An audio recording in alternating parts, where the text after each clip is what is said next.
ഒരു ഗ്രാമത്തിൽ ഒരു ശില്പി ഒരിക്കൽ ഒരു സാധാരണ കല്ലെടുത്ത് അതിൽ ദിവസങ്ങളോളം അതിനെ കൊത്തി തേച്ചു മിനുക്കി ആ കല്ലിൽ നിന്ന് അത്ഭുതകരമായ ഒരു പ്രതിമ സൃഷ്ടിക്കുകയാണ്. ആ പ്രതിമ കണ്ട ഗ്രാമത്തിലെ എല്ലാവരും അത്ഭുതപ്പെട്ടു. അവർ ആ പ്രതിമയെ സ്വന്തമാക്കുവാൻ ആഗ്രഹിച്ചു.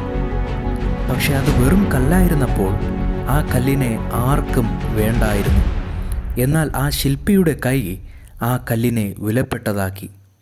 അതുപോലെ നാമും വെറുമൊരു പൊടി മാത്രമായിരുന്നു. പക്ഷേ ദൈവം തൻ്റെ ജീവശ്വാസം നമ്മിൽ ഊതിയപ്പോൾ പൊടിയായിരുന്ന നാം ഒരു മനുഷ്യനായി മാറി. വെറും നിസ്സാരമായിരുന്ന നാം മഹത്വമേറിയതായി മാറി. ശൂന്യതയിലായിരുന്ന നമ്മൾ ദൈവത്തിൻ്റെ ഉദ്ദേശത്താൽ നിറഞ്ഞു. ഉൽപ്പത്തി പുസ്തകം 2-ാം അധ്യായം 7-ാം വാക്യം ഇപ്രകാരം പറയുന്നു: യഹോവയായ ദൈവം നിലത്തിലെ പൊടി കൊണ്ട് മനുഷ്യനെ നിർമ്മിച്ചിട്ട് അവൻ്റെ മൂക്കിൽ ജീവശ്വാസം ഊതി. മനുഷ്യൻ ജീവനുള്ള ദേഹിയായി തീർന്നു.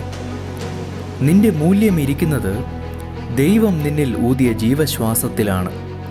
നിനക്ക് ചിലപ്പോൾ തോന്നും, ഞാൻ ചെറിയവനാണ്, ഞാൻ പരാജയപ്പെട്ടവനാണ്. എന്നാൽ ഓർക്കുക, ദൈവത്തിൻ്റെ ശ്വാസമുള്ളവനാണ് നീ. അതാണ് നിന്റെ മഹത്വം. വെറുമൊരു പൊടി ദൈവകരങ്ങളിൽ ലഭിച്ചപ്പോൾ അത്ഭുതമായി മാറിയെങ്കിൽ നിന്റെ ഭാവി ദൈവകരങ്ങളിൽ അസാധാരണമാണ്. നീ പൊടിയിൽ നിന്ന് വന്നവനാകാം, പക്ഷേ ദൈവശ്വാസം നിന്നിൽ ഉള്ളതുകൊണ്ട് നിനക്ക് ഉയർച്ചയുണ്ടാകും, നിനക്ക് വിജയമുണ്ടാകും, നീ ഇരുട്ടിൽ പ്രകാശിക്കും.